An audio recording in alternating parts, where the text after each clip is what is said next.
Live. Siamo partiti. Okay. Dear all, good afternoon. Good afternoon.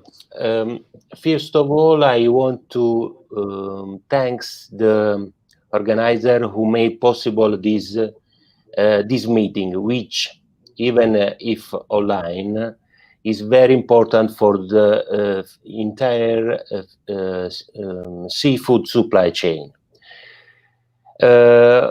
Now we live at difficult moments that will not find a solution soon. So we must work all together, because we cannot miss a food that is essential for the health of the consumer, and that is very, very important for the consumer to the management of COVID situation. Many people turn around the fish industry, fish sector, from fishermen, aquaculture industry, restaurants, and many others that find a benefit through the work in the fish supply chain. The crisis has put the entire world system in difficulty, and therefore we must work together. First of all, I want to to thank Mr. Vattani from the Ministry of Foreign Affairs, who now follow the fishing industry by listening to all of the different uses and organize specific action to solve these uses. I also thank Mr. Siregar, who bring the IORA date and the IORA situation. Will this speech will practically is very important, because he can speak about the situation of those countries that overlook on the Indian Ocean and that produce a lot of fish that we can find on the table on the European consumer. I also thank Minister Rajender of the Embassy of India in Italy, and that with his help and the important push of the new ambassador, Madam Nena Malton, now is possible to sign the agreement between Assoetica and the Seafood Exporter Association of India. This is a good important result. Finally, I thank Dr. Coco, who will talk about not what happened on board for the fishermen, but about what happened on board by the official observer for tuna fishing. Therefore, is a different point of view for the management of activities on board and for the compliance with the law. At least I want to thank Mrs. Daniela D'Amico, who made this meeting possible, and I thank her.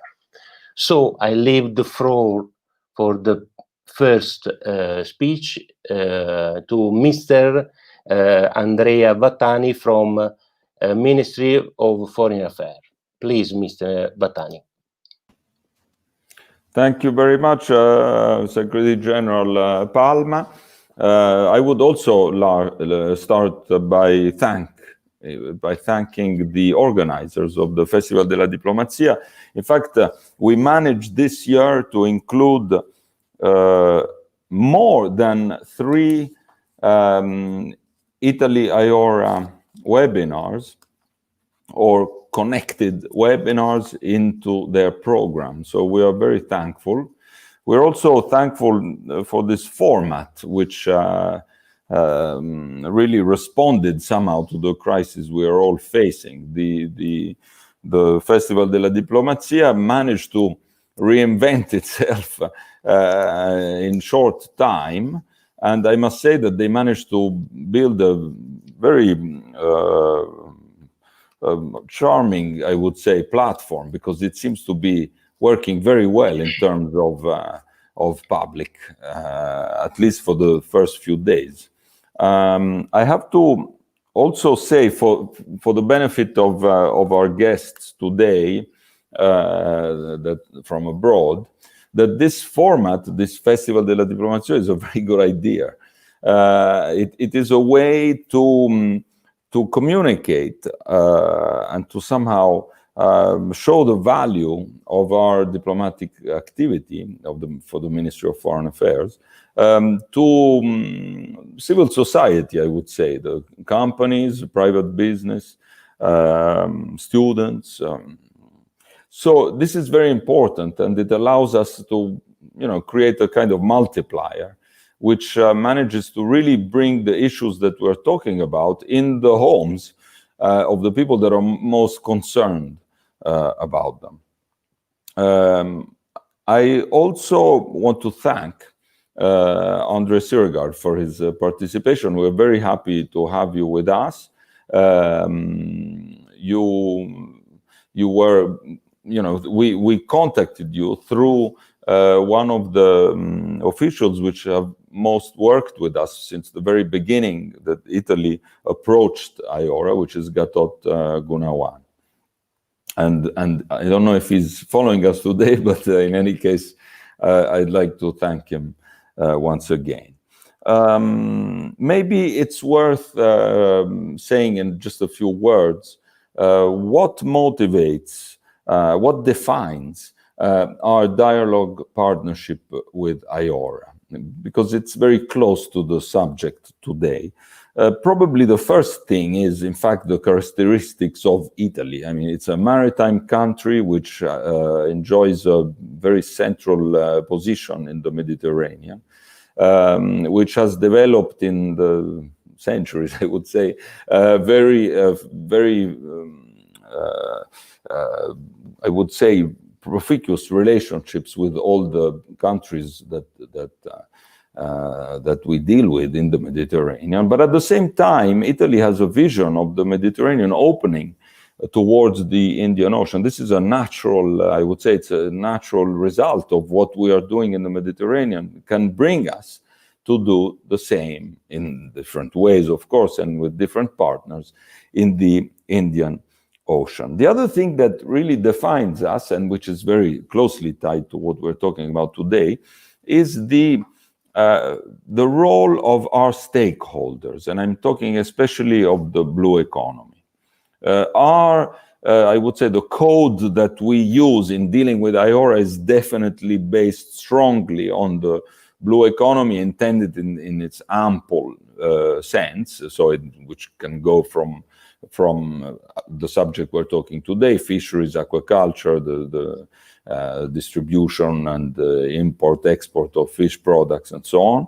But also it can go up to, of course, environment, the fight against plastic pollution in the seas and so on. So what happens is that it was the stakeholders that pushed us strongly to join IORA in this dialogue partnership. And this is something that we are always very thankful to our stakeholders for.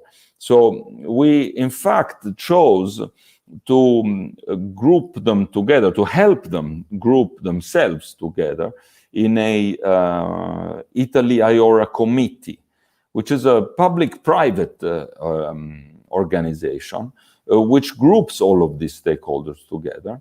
And I have to commend Assoitica for being one of the most active stakeholders since the very beginning. Assoitica, we will hear from Dr. Palma later. I'm sure he will explain better the point that brings us together today.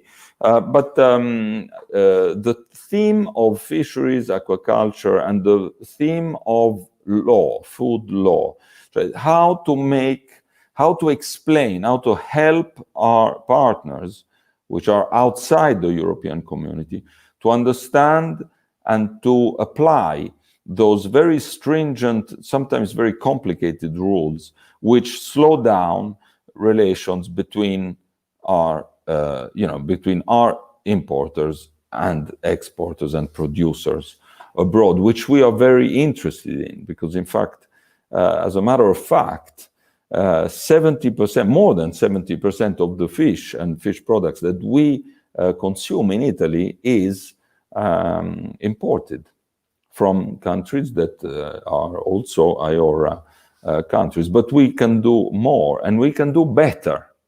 We can do better to help our consumers, of course, to get a better product, which is in the market, but which sometimes it's difficult to get hold of because of these rules and regulations.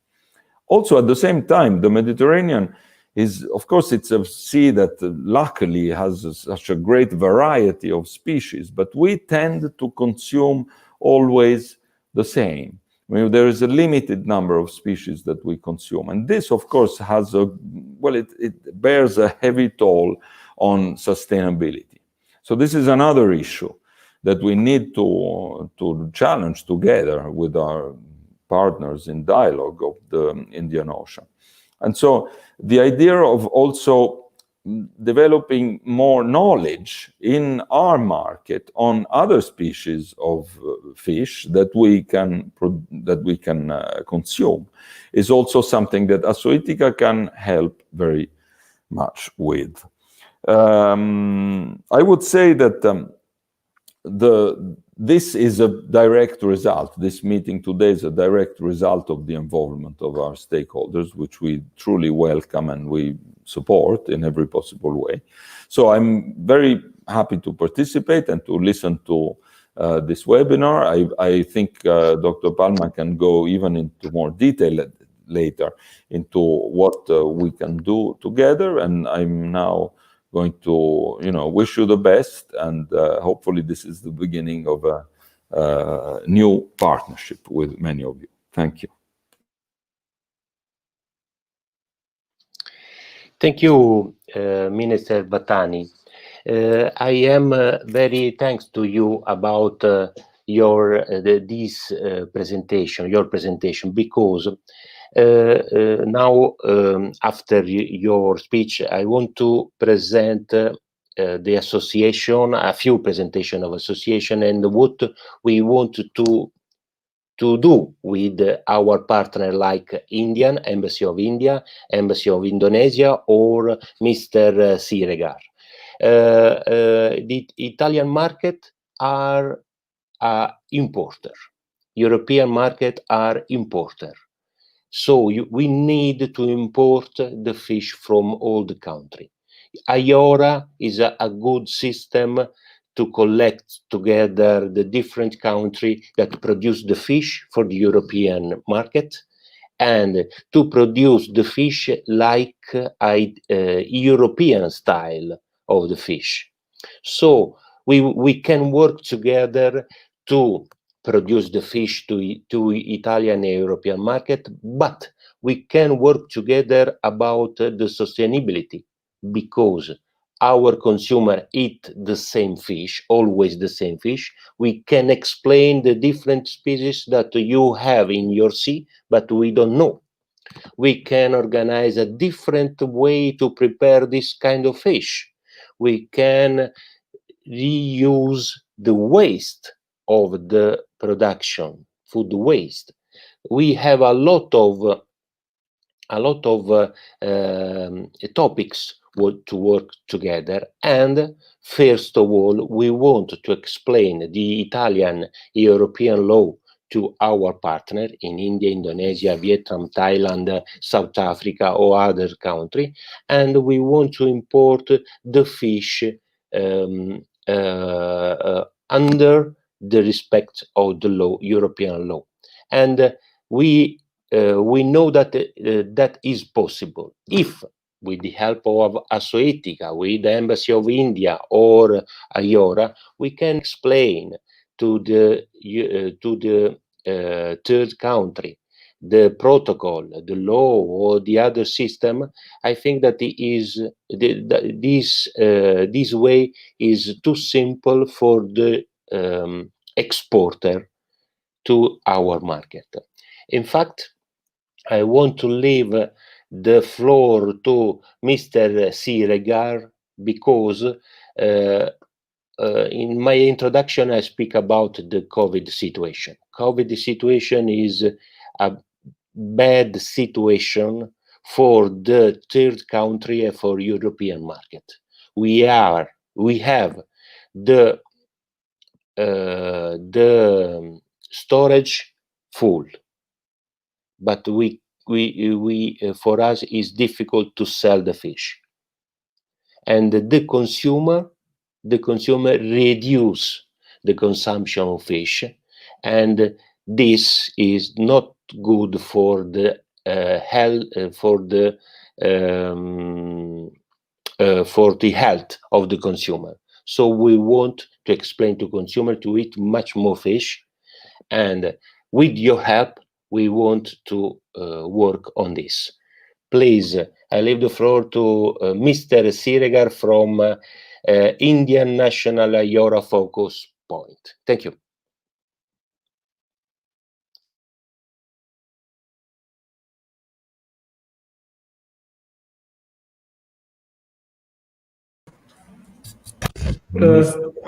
Mr. Siregar, your microphone isn't working. No, it's not working. Your microphone is not working. No, we cannot hear you.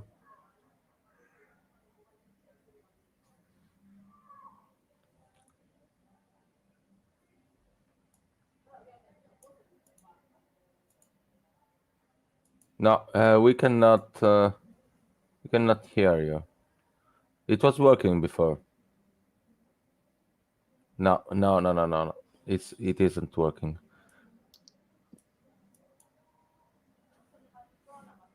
Okay, Mr. Palma, can you go ahead while Mr. Siregar?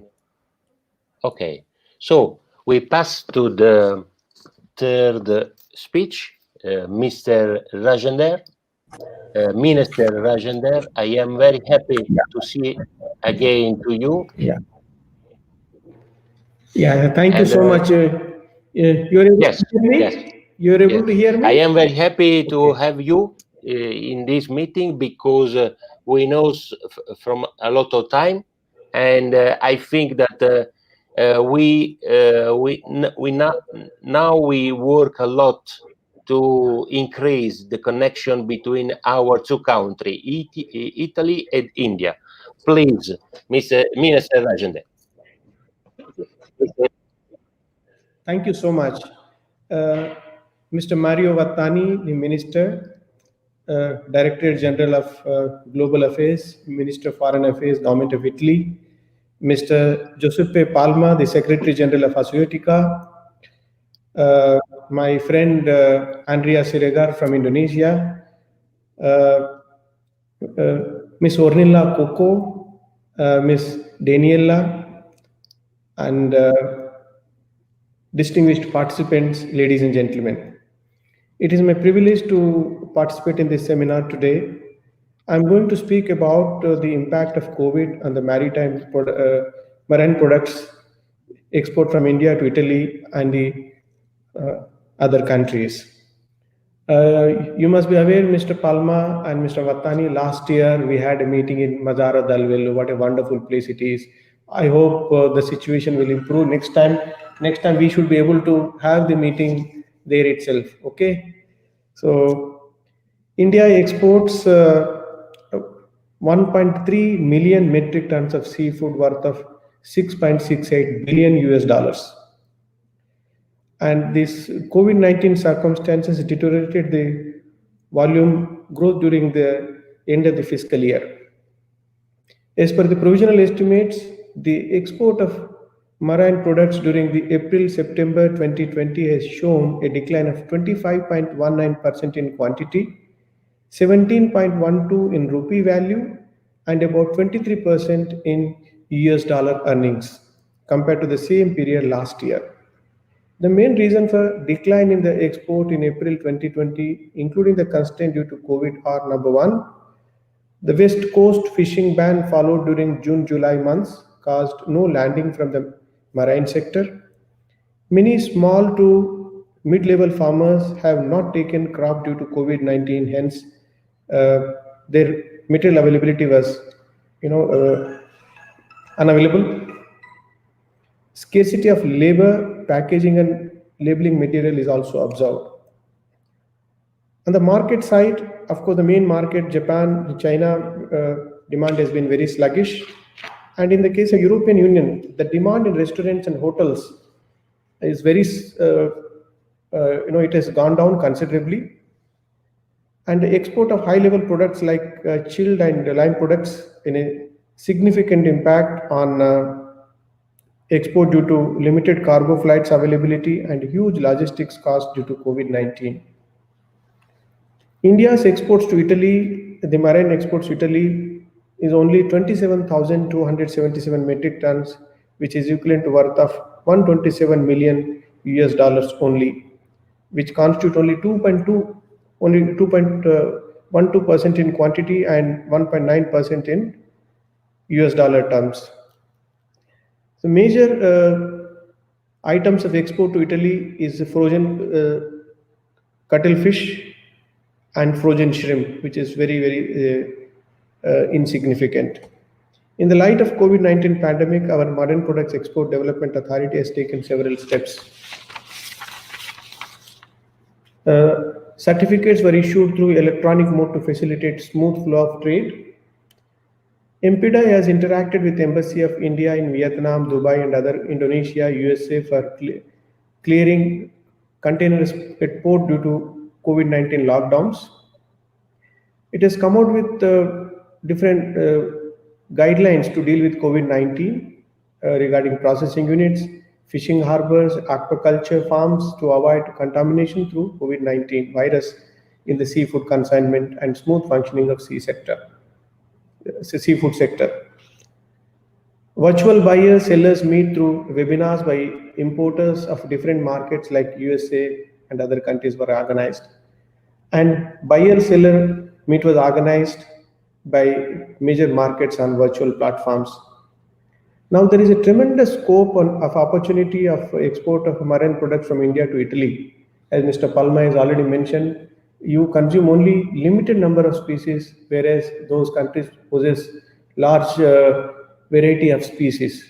So, but we do not, as you mentioned, we have to explain the species, its taxonomy, its importance. So I think we need to have a meeting, we need to have regular dialogue. So that's very important.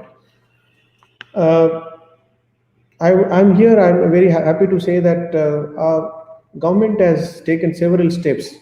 For example, we are going to invest $3 billion in the fisheries sector in the next 5 years in India, and about $100 million for the coastal communities to improve the life of coastal communities.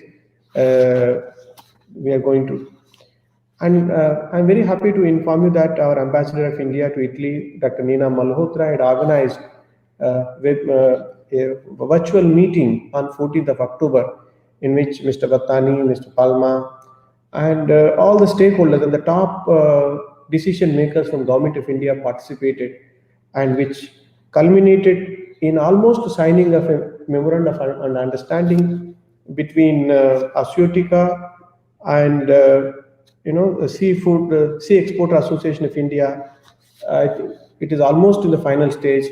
Mr. Vattani and Mr. Palma, we have been trying for the last almost 2 years. And last year in Madara Dalvel also, I made a promise, but I was scared what is going to happen. But luckily, we are able to face you with confidence that we are in the final stage. So I think I could understand that your effort in bringing all the IORA countries together in the blue economy, it's really a great effort, Mr. Vattani. I'm really impressed the way you pursued this matter, and it reached this stage today. And then last but not the least is now we have to how to the biggest impediment Mr. Palma should take. And now Mr. Vattani has taken a decision at the diplomatic level, but now at the brass tacks. For example, in the last meeting, Mr. Vattani, you would have heard 14 Indian companies for products have been banned because of some small issues. The same product which were sent to Vietnam are again brought back to Europe. But there is some kind of a non-tariff barrier. I think there should be some transparency. There should be whatever. But Yes, you can say that it is not possible, these are the reasons. And we have to have regular dialogue. They should be transparent. We are very much willing to send you the best products, quality product from India, and you are most welcome. We got the best of the facilities. We can, I think, when once the situation improves, we can go together and spend some time in India and see these places. So thank you once again, Mr. Vattani and Mr. Palma, for providing this opportunity to interact with you all. I'm open to any question in future. Thank you so much. Over to you. Thank you. Thank you, Minister Rajender. And before my reply, I want to leave the floor to Minister Vattani to answer the question from Minister Rajender. Please, Mr. Vattani. Minister Vattani. No, the issue. I'm glad and thank you very much for your kind words, Minister Rajender. It's great that we could really get very close to a result. The issue, of course, of the, as you said, of the companies that was addressed in the occasion of our last meeting with your ambassador has been moved on. We asked our colleagues in Brussels, my colleagues, I mean the Italian representation in Brussels, to find out a little bit, because of course we have to go look for, the basis of this. We need to, pull some strings together. But this gives me the opportunity also, before, I think that now Andre's microphone should be working. So before, this is really, the interesting point is that our interaction with the embassies of IORA countries in Rome, especially from some countries, of course, as usual, there is always a core group of countries that is more, ready to interact and participate in meetings, etc. But what has happened since, I would say, a year from now, and I think Minister Rajender will agree, is that we have managed to put together in the IORA group some embassies who normally don't automatically talk to each other about themes like blue economy and so on. Maybe they meet in their own groups. For example, you have, of course, ASEAN groups, and you have the African groups, and you have all sorts of things that happen in Rome all the time. But we created a new platform, and this work with the embassies is really precious. I'm thinking, in particular, as you said, Andre, you also talked about how you have had somehow news from the Indonesian embassy in Rome about the contacts that they have. This is really very good. I'm happy that is actually happening. And the issue that Minister Rajender brought up is a very concrete issue. And the Indian embassy, as we can cover other issues, specifically bilaterally, of course, with our other partners from IORA. So this really it serves, as I said before, as a multiplier, but it makes things easier in this case. A multiplier could, when it's about our job, can sometimes sound a bit challenging, but in fact, in this case, it really allows us to cover issues and address them also bilaterally in a very quick way. So I hope we work very well with your Indonesian embassy in Rome, of course.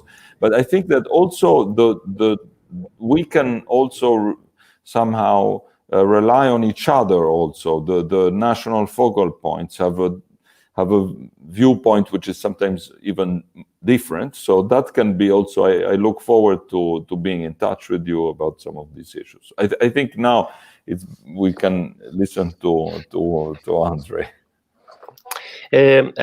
Before Mr. Siregar, I want to reply to Minister Rajender. At the moment, we don't have a table under we discuss the question and the uses from the India and for the Italian side. The MOU with the National Association in India was have this mission to create a table, and we write the problem, the uses, the thematic, and we study together the way to solve this. We understand in the last hour call that there are a lot of problems that never will be that in the past don't analyze. So we want to analyze, to study, and probably to solve. The same we want to do inside the IORA system, and so I leave the floor to Mr. Siregar, and sorry for our long discussion. Please. Not a problem, Secretary General Palma, and I want to apologize for the technical glitch. I hope you can hear my voice. It's 9 p.m. in Jakarta, and I think a lot of the networks are being used up by people to watch Netflix. So Netflix is important, but this is just as important. So I hope you can hear what I'm saying. I understand that we've only got another 30 minutes, but even in the short period of time, I listened to Minister Rajender and Director General Vattani and also Secretary Palma. I'm truly inspired. I'm looking forward to hearing Dr. Coco on this. But beyond that, I want to congratulate the organizers for the continuation of the Festival de Diplomacia. And indeed, you've had several discussions with IORA, and I congratulate you, Director General Vattani. I was listening carefully to what you say, and what Minister Rajender states is, I think this is the table and the system that we can pursue, Secretary General Palma, because I have to, as I said to you earlier, Italy has always been at the forefront of engaging multi-stakeholder dialogue. I remember in 2006, you were the first country, if Excellency Vattani remembers, you were the first country in the UN to host a UN migration conference in Torino, and you engaged not only the government but also all the stakeholders. And this is a very, very typical of Italy to engage stakeholders such as Dr. Coco and especially Secretary Palma. So I congratulate you. And more than that, I'm very grateful that Italy has been playing such an active role in IORA, even though you've only been involved in the past few years.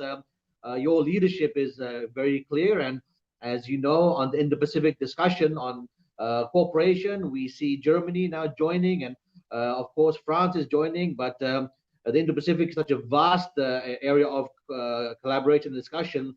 It's good that Italy sees the common ground to talk about marine cooperation and especially fisheries management. So if I may quickly continue, Director General Vattani and Secretary Palma, I'd like to join Minister Rajender regarding how COVID has affected us. And as you know, Indonesia, when we hosted the IORA Summit in 2017, there are several areas of collaboration, including in fisheries management and fisheries sector. And IORA is a premier platform for cooperation. We hope that it could be a new center for sustainable economic growth, and we can promote greater trade and investment, fisheries, blue economy, maritime disaster management, and tourism, especially with dialogue partners, including Italy. And now as the Indian Ocean is affected significantly socio-economically by impacts of COVID, I think this would be a chance for us to explore new avenues. And we can do that through embassies. You mentioned that Ambassador Hesdi has been active with the ministry in dialogue and with IORA, and I know my colleague DCM George has been active in the FAO and the IFAD. So it's very relevant that Italy facilitates this dialogue. Just briefly about Indonesia, we too have been affected significantly. Indonesia being the longest coastline in the world of 3/4 of Indonesian Ocean. We are GDP significant contributors by fish by about 3%, and we have about 3.5 million fishers affected due to the COVID pandemic. Its negative impacts are significant. Mostly, it affects the chain or marketing side of fisheries and the business supply chain, in which I think Secretary Palma mentioned. How do we bring in these actors together? although I'm sure that we could export or import more fishery sector between Italy and Indonesia. But during the COVID, our production capacity has been cut by 50%, and not to mention in terms of market commodities export, but also our fish production have only been able to be absorbed domestically by 60%, and that itself is a challenge. I think one thing that we observe is that with this COVID situation, most of our major export partners like the US, Japan, China, and the EU have been affected also, given the fact that physical distancing, social distancing, and other measures to address the COVID situation, it has caused restriction in the export of import activities.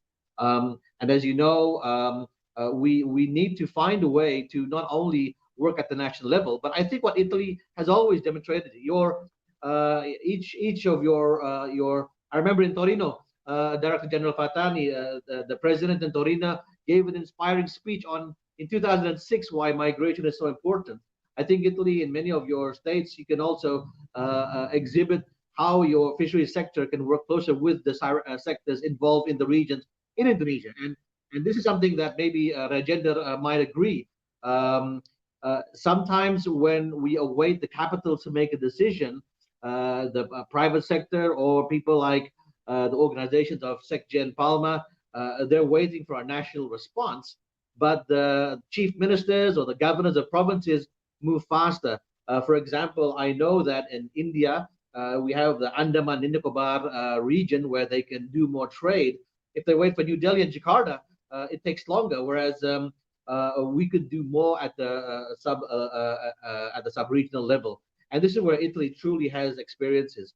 For Indonesia, western part of Indonesia, we export a lot of our fish, as mentioned, to those areas. But it would be very useful if we can have that stakeholder dialogue from this meeting, that we can not only get to know each other, Indonesia can get to know more about the modalities conducted in Italy, and we can also facilitate a dialogue between IORA countries who are interested in deepening their partnership with Italy in the fisheries management area. And that's why we probably will learn very much from Italy on how you can manage your fisheries sector, especially during this COVID times. That is why through IORA, we conducted a cluster group on fisheries management. And this cluster group has been operating since the 26th of June. We have been garnering more and more support from IORA members, and we have a term of reference and an action plan in which it will be adopted by the ministers' council meeting in December. But one thing I might raise, Director General Vattani, there is a new interest by Europe to have a greater engagement with IORA, be them as dialogue partners or even as countries wish to be member states. For example, France has been applying to be a member state, whereas Germany and Italy have been very active working with IORA countries in whatever status is provided to them.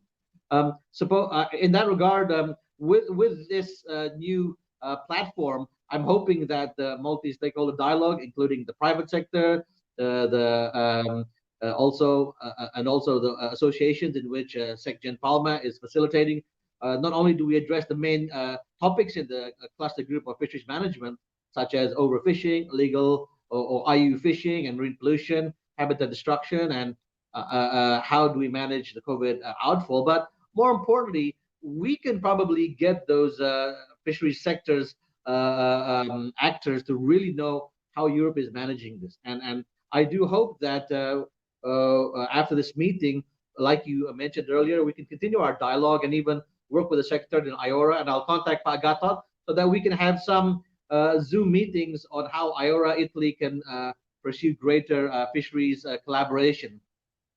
Finally, I would probably hope that through our dialogue today, we can, as I mentioned earlier, there is much that we can collaborate with. And just briefly, I'm grateful that Italy has increased their interest in IORA, in which Dr. Federico Gallas of Fedesperca in Italian Association Fishing Industry joined his views in our last CGFM meeting. but there is a lot of areas of collaboration we could learn from Italy, in particular research and development, innovative fishing gears, and of course efforts to combat IU fishing through ICT and satellite monitoring.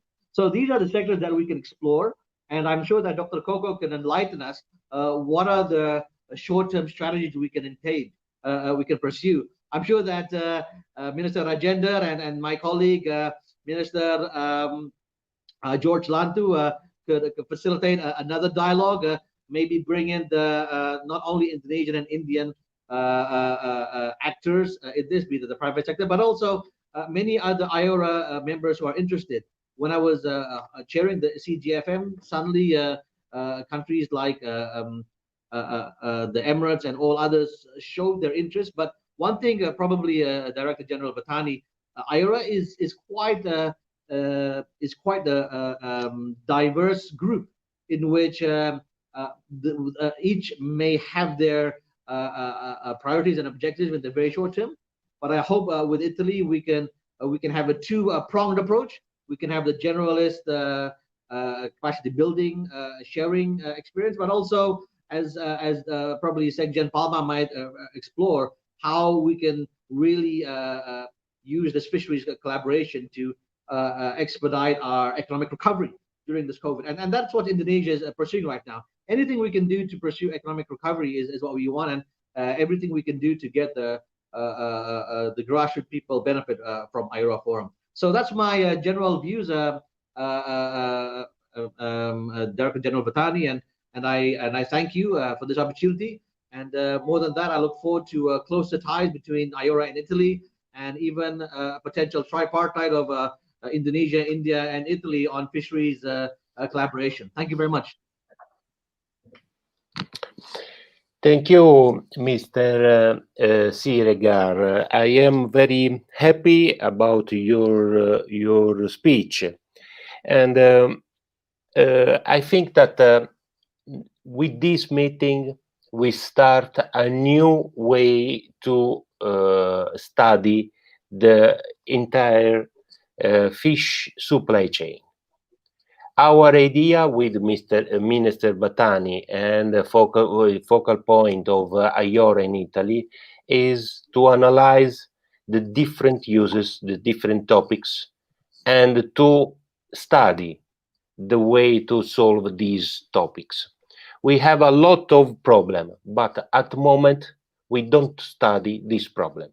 We want to create a connection between the different uses in the different country, because we have a lot of problem that we can solve only to study the problem. I want to reply to Minister Rajender when he speak about the investment of government in India, about the coastal community. If we work on sustainable fishing, and we explain to European consumer the different way to eat different species, we can help the coastal community that fish a lot of, not a lot of fish, but they fish a lot of kind of species. We can help this coastal community to process this fish and to sell this fish on the European market. This is the way to discuss about the topics. About a lot of topics that Mr. Siregar speak, I think that the way is to work around the same table in IORA system, because in IORA system we have a lot of countries that probably have the same problem, and a few part of this problem is different. Now we start a new system. I think that this is the meeting that we start the new way to analyze this problem. In fact, I think that next week or next 10 days, probably we're seeing the MOU with the association in India. And I want to to create the same thing with the IORA system, the entire IORA system. And in fact, in this meeting, we have Minister Vattani that push a lot about these uses. So thank you. Before to leave the floor to Dr. Coco, I want to replay about the decrease of trade of fish from the COVID situation. Probably we just eat a fish with the traditional system. Probably we start a new way to eat the fish. In Italy, 65% of the consumption of fish is on the restaurant. Now we are stopped the restaurant. Now from April, probably. But we need to eat fish. So we study together the way to eat the fish at home, delivery, or the other system. We need that. So I thanks Mr. Siregar, and I leave the floor to Dr. Coco, and sorry for the delay. Thank you. So good afternoon, everybody. First of all, I wanted to say that I'm truly honored to be here this afternoon. I actually have a little presentation, if I can share my screen. Let's see. Okay.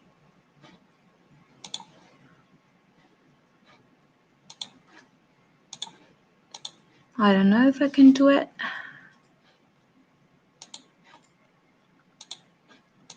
Dovrebbe esserci giù shared screen. Sì, in realtà I'm actually doing it, but the button sharing doesn't click, so I think I can't, unfortunately. Dovrebbe poter cliccare su share screen e poi si apre la finestra in alto, scegliere cosa condividere. Ok. Okay, perfect. Thank you. You're welcome. Okay, I hope you can see my screen now.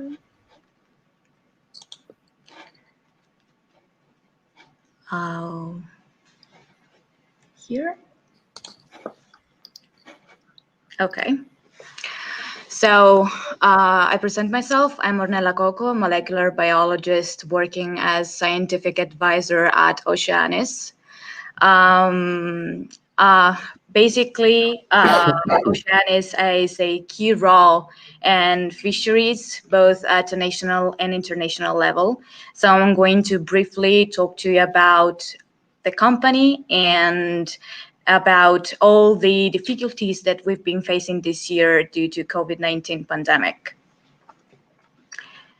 So Oceanis is basically a private company that has been founded in 2010 by Captain Paolo Pignalosa, which is the technical director, which after a long and intensive experience in the maritime field, decided to create an organization that could be able to understand the problems of the fishery and support fishery operators, thanks to the cooperation of several experts in the field.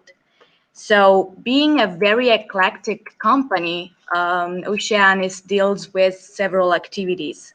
As you can see here, we have a scientific area in which our scientific coordinator, Dr. Luigi Pappalardo, manages several scientific projects based on biometric data collection and biological tissue sampling on large pelagics, for example, bluefin tuna and swordfish. Then, of course, there's the public relations area. In fact, Captain Paolo Pignalosa has been establishing several partnerships at a national and international level, and has been involved actively in several fishery politics meetings to understand more and more about the field and be of significant support for fishery operators. Then we have a counseling area in which we basically offer technical support and counseling, both technical and legal. And lately we've been having some conventional video evaluation. Then there's a very important activity for Oceanis, which is the training. In fact, we've been offering to every kind of fishery operators, captain of towing vessels, national observers, and fishery inspectors, training sessions on safety at sea, ICAT recommendation, which is very important, stereoscopic camera, and so on. But the very heart of Oceanis is, without any doubt, the bluefin tuna and swordfish fishery. So, as you already know, bluefin tuna and swordfish fishery is strictly regulated by the ICAT, so the International Commission for the Conservation of Atlantic Tunas. And ICAT basically is an intergovernmental fishery organization responsible for the conservation of tunas and tuna-like species, but not just that. In fact, it regulates the fisheries for other species, which are divided in 4 scientific panels. So according to ICAT recommendations, the 1904 for bluefin tuna and the 1605 for swordfish, 2 observer programs are required. The first is Regional Observer Program, and the other is the National Observers Program. As regards the regional observers, Oceanis cooperate with another company called Cofrepesh, headquartered in Paris, and it manages basically the recruitment and deployment phase of the process.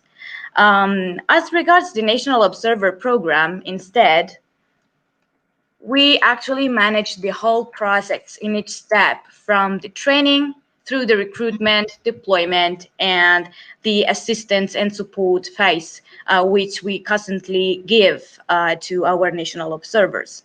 So, considering the current situation, as you can logically imagine, we faced several difficulties in each step of this way. Firstly, with the training. In fact, we usually do proper training sessions in proper classes. But this year we couldn't, of course. So we decided to use an online platform. We tested it. We made sure that it was stable. We made sure that lecturers had the tools to carry out the lessons. And so we planned the whole training sessions, trying to solve other issues linked to it. For example, the practical lessons that we couldn't do. In fact, during our training sessions, we usually do practical lessons to national observers to make sure they understand how to collect biometric data or to do biological samplings. So we couldn't do that, so we decided to use a very simple tool using PowerPoint. So we gave this animations trainings to make sure that they actually understand how to use the item needed to collect these informations. And then there was the final test issue. So we decided to create an online final test with a Google tool. We sent the test by email to the candidates, and they did it online with us during the last day of the training sessions. So they sent it back to us at a specific time, and the tool actually automatically corrected all tests. So we saved a lot of time. The next phase in which we had some issues, of course, was the recruitment. So we had to reduce the movements and travels as much as possible. So we decided to pick 2 parameters. The first was that the candidate needed to be located as close as possible to the departure location, which is mainly in Sicily, in Mazara del Vallo. In fact, there's the departure location for the majority of towing vessels. And among those candidates, we tried to pick the ones that had the highest score at the final test, of course. Then we had to face another problem, which was the deployment. We needed to make sure that every national observer actually was COVID-free and didn't represent a risk for the other fishery operators. So due to a lack of a properly established safety protocol by the governments, both in Italy and Malta, we decided to create our own safety protocol. So we made sure that every national observer deployed during the bluefin tuna fishing campaign submitted himself to a serological or swab test right before the departure. We made sure that they observed a quarantine period waiting for the result and stayed in quarantine even before the departure itself. And we made sure that they followed all measures that by now we know very well. So the social distancing, wearing masks, gloves, and using sanitizers as much as possible and very frequently during their mission. At the end, we had to face probably the most difficult problem. We needed to make sure that all other fishery operators followed those rules. And consequently, to a lack of a properly established safety procedure, as I said before, we had to create a sort of awareness-raising campaign to convince all fishery operators involved of the importance of following those specific rules. So submit themselves to a test right before the departure and follow those rules of safety on board. And I think that it has been a quite difficult path, but we succeed, and we made sure that the bluefin tuna fishing campaign this year happened both in Italy and Malta. And I think that this is the result of a great effort by Captain Paolo Pignalosa and all his cooperators that worked very hard for it. So I think that I would like to thank them all, and so I thank you all for the attention. If you have any curiosity about our activities, you can check our website, www.oceanissrl.it, or send us an email anytime at these two email addresses that you can see right here. Thank you very much. Thank you, Dr. Coco, for your very interesting presentation. And I want to put to your attention, to all of you, the difficulty about the COVID situation. We can, with Oceanis, study and solve the problem of COVID situation because our partner, our people are graduate, are biologists. We know that on board the fishermen don't have a special feeling about the social distancing. This is the great problem with the fishermen. Then, when you are on where you land the fish on the port, in the port, we don't have graduate people. They don't understand the minimum measure, the minimum aspect. The COVID situation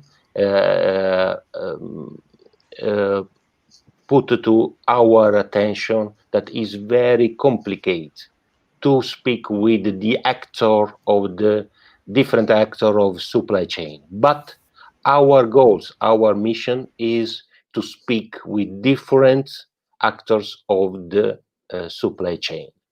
So I am very, very happy about the different point of view that Dr. Coco explained to us, and I want to do a round table to go to the end of our meeting. That I am very happy about this meeting because in 1 hour we speak about a new system to to the governance of a supply chain in different countries.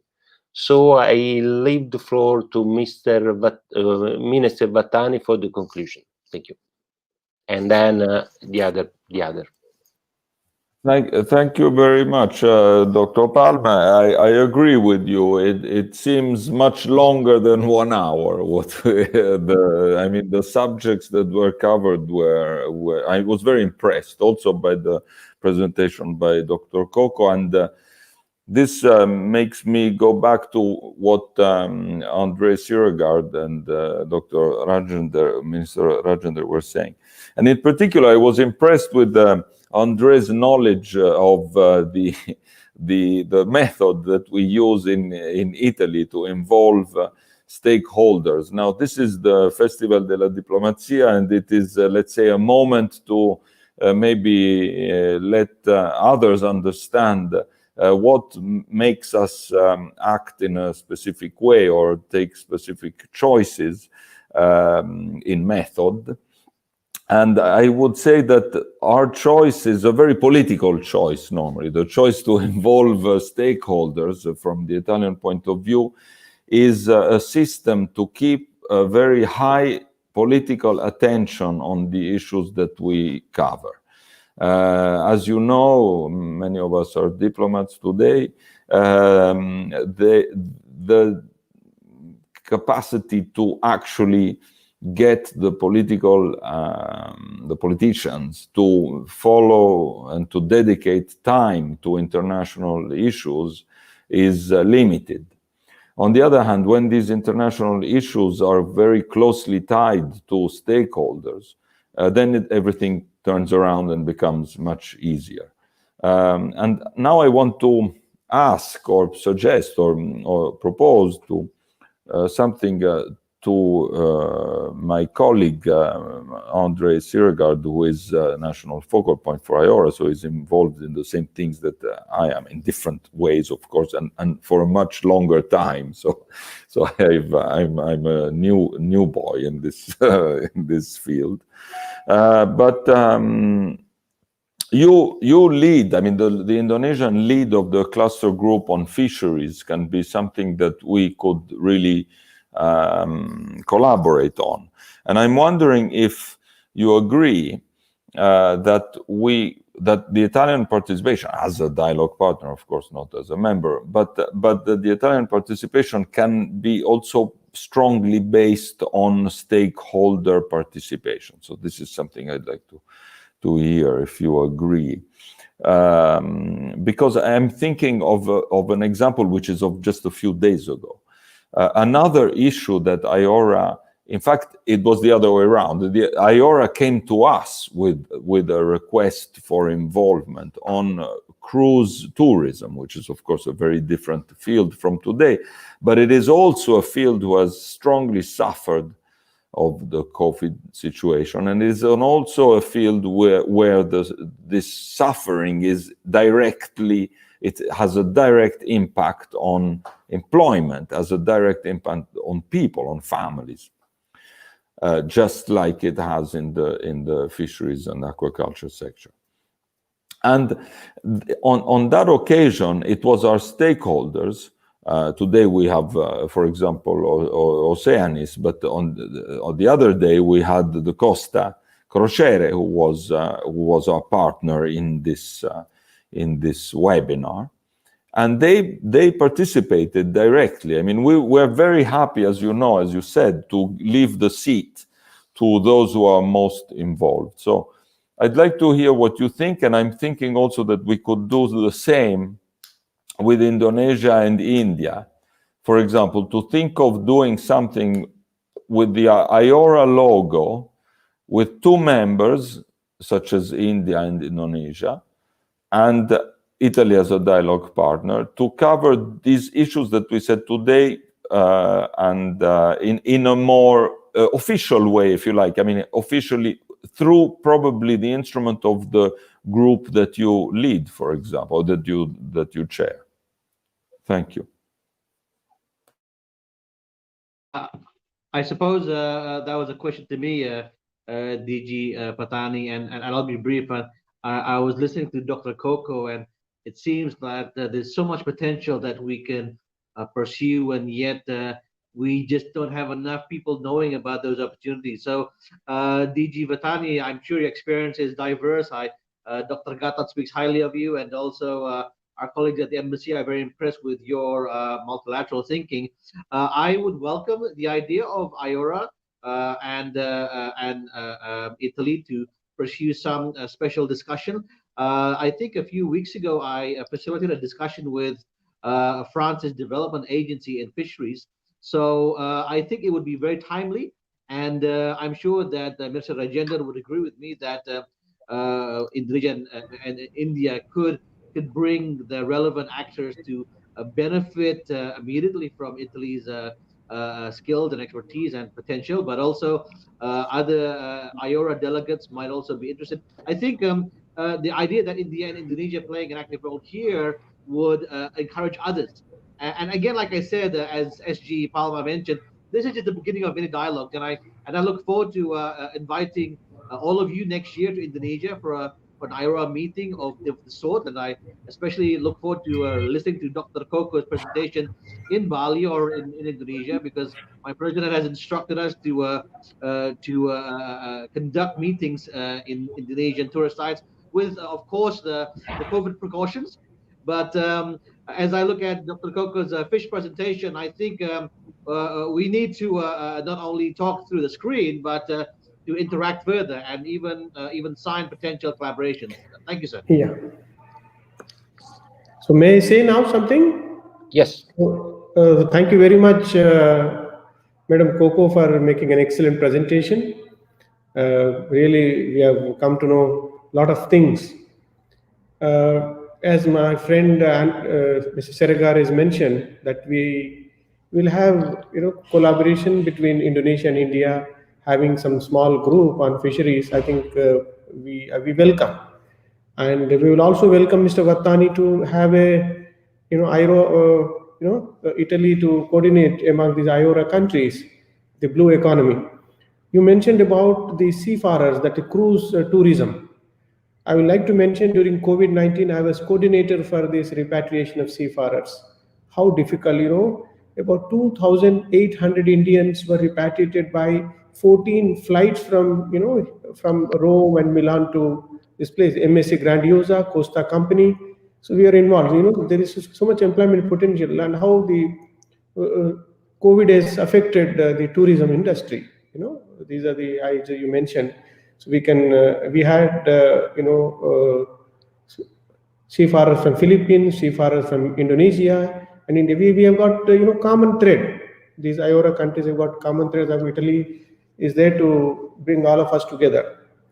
So I fully endorse Mr. Vattani. I support your views, and we must have some takeaways from this meeting. 1, 2, 3, 4, 5. Like last time, solid actionable points. Solid actionable points we must have, and we'll follow it up.